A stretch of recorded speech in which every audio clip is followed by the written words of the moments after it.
L'atoll de Tetiaora est situé à quelques encablures de l'île de Tahiti. Auparavant, terre sacrée pour les Polynésiens, comme en attestent les nombreux marae observés sur les motus.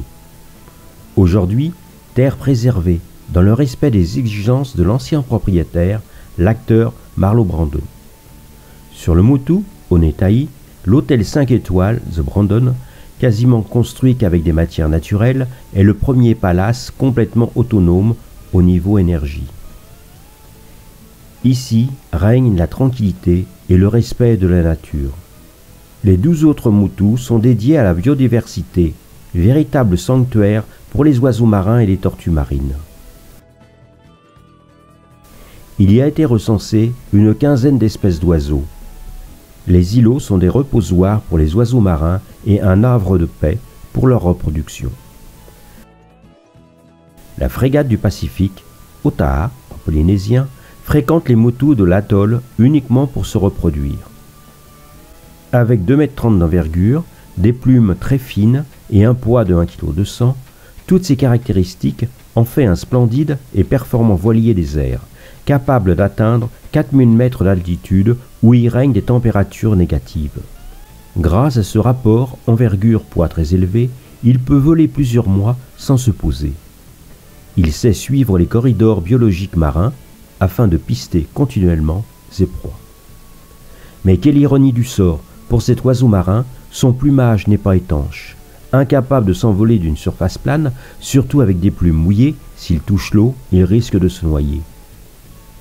L'océan est sa demeure et les branches de palétuvier sont les nuptiales. Les mâles paradent en gonflant leurs sacs gulaires rouges comme des ballons de baudruche en espérant séduire la plus belle des dames frégates. Pour conclure, quelques belles brindilles en cadeau. Elles seront les premières du nid si la belle est séduite. Le poussin et très exceptionnellement deux vont être élevés par le couple les 4 premiers mois. Les 8 mois suivants, la femelle va s'occuper de sa progéniture toute seule. Les frégates vont reprendre ensuite leur long vol pour suivre les vents dominants et retrouver les bancs de thon et de dauphins qui chassent les poissons en surface. Les frégates profitent de cette technique pour attraper un poisson juste avec le bec sans mouiller la moindre plume.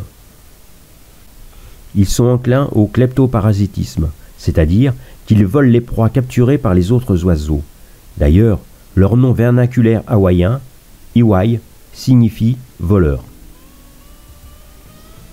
1 an pour élever un oisillon, c'est très long.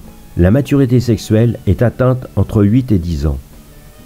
Un cycle de reproduction biannuel, voire plus, avec un unique oisillon, cette espèce a le statut préoccupation mineure sur la liste rouge de l'Union internationale pour la conservation de la nature, UICN.